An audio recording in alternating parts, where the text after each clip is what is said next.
12 अगस्त 1985 को 30,000 फीट की ऊंचाई पर एक प्लेन अपनी मंजिल की ओर भागा जा रहा था। अभी प्लेन को उड़े कुछ 12 मिनट ही हुए थे, तभी 6:12 पर एक जोरदार धमाका हुआ और कुछ पल के एक सन्नाटे के बाद प्लेन चीख पुकार की आवाज से भर गया। डरे सहमे लोग ये दुआ कर रहे थे कि ऊपर वाला कोई तो चमत्कार दिखाए और उन 500 लोगों की जान बच जाए। लेकिन फिर 6:59 पर कुछ ऐसा हुआ कि पूरी दुनिया के होश उड़ गए। पर ऐसा क्या हुआ था उस दिन 30,000 फीट की ऊंचाई पर? आखिर वो धमाका कैसा था? क्या हुआ था उन सैकड़ों लोगों का? आखिर कैसे हुई इतनी बड़ी दुर्घटना? क्या है इतिहास के सबसे खतरनाक हादसे की दास्तान? और क्या है फ्लाइट 123 की पूरी कहानी? चलिए शुरू से देखते हैं।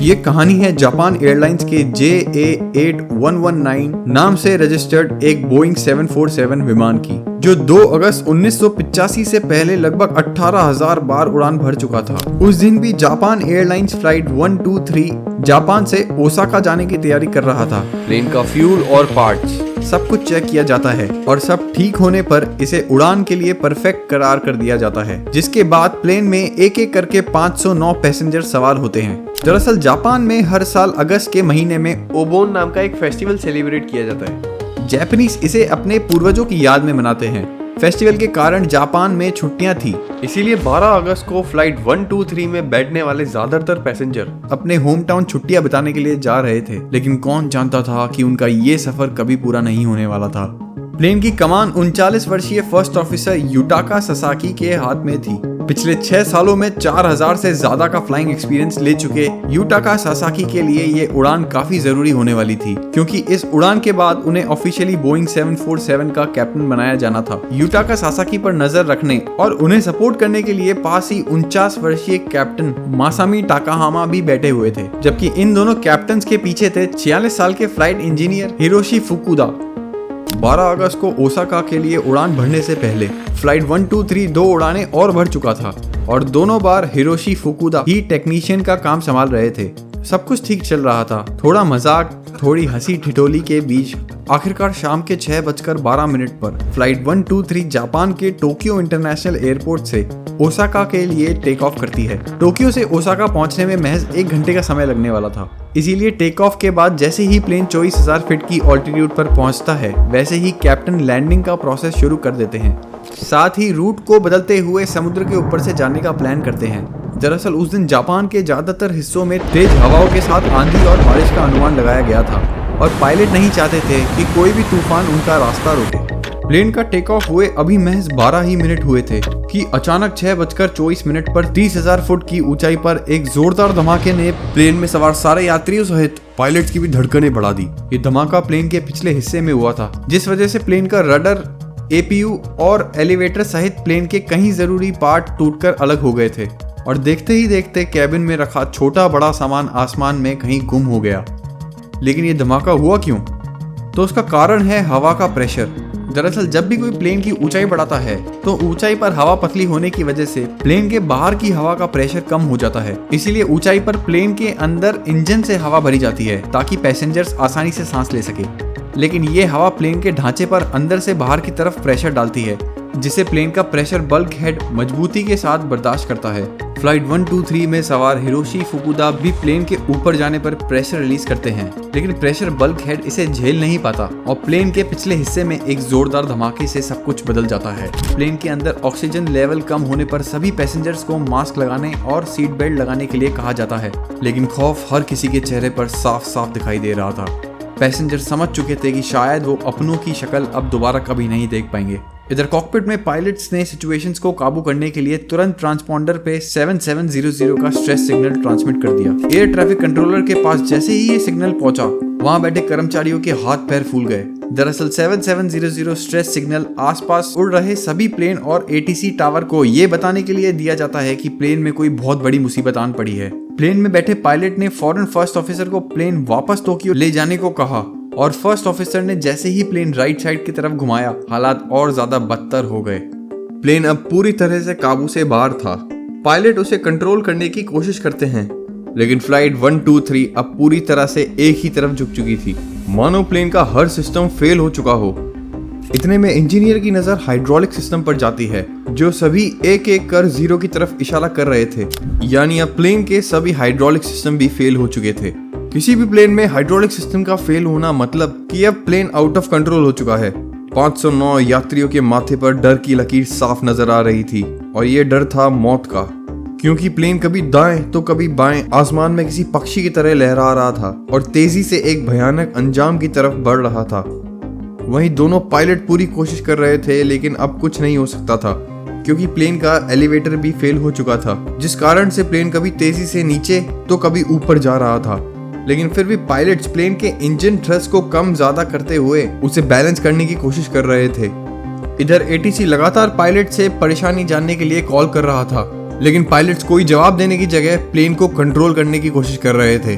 वहीं क्रू मेंबर्स पैसेंजर्स को ऑक्सीजन मास्क और सीट बेल्ट लगाने में मदद करते हैं, लेकिन बाहर हवा का प्रेशर इतना कम था कि पैसेंजर्स ऑक्सीजन मास्क के जरिए ही सांस ले रहे थे। लेकिन किसी भी प्लेन में इमरजेंसी के लिए एक लिमिटेड ऑक्सीजन सप्लाई होता है, और फ्लाइट 123 में ये ऑक्सीजन लेवल किसी भी वक्त खत्म हो सकता था। इसीलिए एक क्रू मेंबर जैसे ही ये खबर इंजीनियर को देता है, इंजीनियर पायलट को प्लेन नीचे की तरफ ले जाने के लिए कहता है, ताकि पैसेंजर्स को ऑक्सीजन के लिए मास्क पर डिपेंड ना रहना पड़े। लेकिन पायलट्स मानो कहीं खो चुके थे। असल में प्लेन की ऐसी हालत के कारण दोनों पायलट्स हाइपोक्सिया का शिकार हो चुके थे, यानी उनके सोचने समझने की शक्ति कम होती जा रही थी। फ्लाइट इंजीनियर समझ चुके थे कि पायलट्स को क्या हुआ है, इसीलिए उन्होंने फर्स्ट ऑफिसर को अलर्ट करते हुए कहा कि ऑक्सीजन मास्क लगाओ और प्लेन को नीचे लो। इसके बाद दोनों पायलट बेहोशी की हालत से थोड़ा उभरे और ऑक्सीजन मास्क लगाकर प्लेन को 10,000 फीट की ऊंचाई पर लाने का डिसाइड करते हैं, ताकि प्लेन में ऑक्सीजन खत्म होने से पहले पैसेंजर्स को ऑक्सीजन मिल सके। लेकिन ये इतना भी आसान नहीं था, क्योंकि प्लेन का पूरा सिस्टम फेल हो चुका था। इंजीनियर की सलाह से कैप्टन इमरजेंसी गियरिंग नॉक का इस्तेमाल करके प्लेन के लैंडिंग गियर को डाउन कर देते हैं, ताकि लैंडिंग गियर के ड्रैग फोर्स से प्लेन धीरे धीरे नीचे आ सके। होता भी ऐसा ही है, प्लेन तो थोड़ा नीचे आ जाता है, लेकिन लैंडिंग गियर के ड्रैग मोशन के कारण अब प्लेन के रोलिंग मोशन को कंट्रोल करना भी नामुमकिन हो चुका था। लेकिन पायलट प्लेन के इंजन थ्रस्ट को कंट्रोल करते हुए प्लेन को धीरे धीरे नीचे लाने की कोशिश करते हैं। साथ ही एटीसी के बार बार कॉल करने पर इन्फॉर्म करते हैं कि हम प्लेन को वापस टोक्यो ला रहे हैं। इस कॉल के दौरान एटीसी ने पायलट की आवाज में वो डर महसूस किया जो एक आम इंसान को उस वक्त होता है जब उसे अपनी मौत अपने सामने नजर आती है। एटीसी समझ चुका था कि जरूर फ्लाइट 123 के साथ कुछ भयानक हुआ है। इधर टोक्यो के कुछ ग्रामीण इलाकों में लोगों की नजर एक बेकाबू प्लेन पर पड़ती है जो तेजी से जमीन की तरफ आ रहा था। वहीं पायलट्स को अपने सामने माउंट टाकामेरा की ऊंची ऊंची चोटियां नजर आ रही थीं, जिससे बचने के लिए कैप्टन इंजन थ्रस्ट को फुल स्पीड पर करके प्लेन को ऊपर की तरफ करते हैं। अचानक इंजन थ्रस्ट के फुल स्पीड में बढ़ने से प्लेन इतनी स्पीड से ऊपर उड़ता है कि उसका क्लाइम एंगल 40 डिग्री तक पहुंच जाता है। इस सिचुएशन को कंट्रोल करने के लिए कप्तान फ्लैप्स को नीचे करते हैं, जिस वजह से प्लेन सही पोजीशन में आ जाता है। अब एक उम्मीद थी कि शायद अब सही होगा, लेकिन उस दिन किस्मत को कुछ और ही मंजूर था, क्योंकि फ्लैप्स एक जगह रुकने की बजाय अपना साइज बढ़ा रहे थे। देखते ही देखते लेफ्ट साइड का फ्लैप इतना बड़ा हो गया था कि प्लेन एक तरफ झुकने लगा। वहीं पायलट भी गलती से लेफ्ट थ्रस्ट को ज्यादा बढ़ा देते हैं, जिस वजह से प्लेन पहाड़ों की ऊंची ऊंची चोटियों की तरफ तेजी से बढ़ने लगता है और पहले प्लेन का राइट विंग पहाड़ी से टकराता है, जिस वजह से एक जोरदार धमाके के साथ पूरा विंग ही प्लेन से अलग हो जाता है। अब सैकड़ों किलोमीटर की स्पीड से प्लेन पहाड़ों के बीच आता है, जिसके बाद होता है एक जोरदार धमाका। आग और धुएं ने मानो जैसे टाकामूरा की पहाड़ियों को घेर लिया था। प्लेन में सवार 509 लोग और 15 क्रू मेंबर सब के सब मारे गए। वहीं एटीसी में बैठे ऑफिसर्स पायलट को कॉल करते हैं, लेकिन सामने से कोई जवाब नहीं आता। कुछ ही देर बाद क्रैश साइट पर एक फाइटर प्लेन का गुजरना होता है। उसके जरिए एटीसी को पता चलता है कि फ्लाइट 123 हादसे का शिकार हो चुकी है। इस तरह एक प्लेन सैकड़ों लोगों को लेकर हमेशा हमेशा के लिए अंधेरे में गुम हो गया। लेकिन ऐसा नहीं था कि यह हादसा अचानक हुआ हो। दरअसल इस हादसे की नींव तो 2 जून 1978 को ही रख दी गई थी। ये वो दिन था जब फ्लाइट नंबर 123 अपनी रेगुलर उड़ान के बाद जापान के ही इटामी एयरपोर्ट पर लैंडिंग कर रही थी। लैंडिंग के दौरान प्लेन का पिछला हिस्सा रनवे से टकराकर पूरी तरह टूट चुका था। हालांकि इसके बाद प्लेन के पिछले हिस्से को रिपेयर कर दिया गया था और उसे वापस से उड़ान में ले लिया गया था, लेकिन धीरे धीरे प्लेन का पिछला हिस्सा इतना कमजोर हो चुका था कि अब वो ज्यादा हवा का प्रेशर बर्दाश्त नहीं कर सकता था। और यही हुआ 12 अगस्त के दिन। प्लेन का पिछला हिस्सा हवा का प्रेशर कंट्रोल नहीं कर पाया और 520 लोगों की मौत का कारण बन गया। इस हादसे के बाद जापान में जैसे एक सन्नाटा सा फैल गया।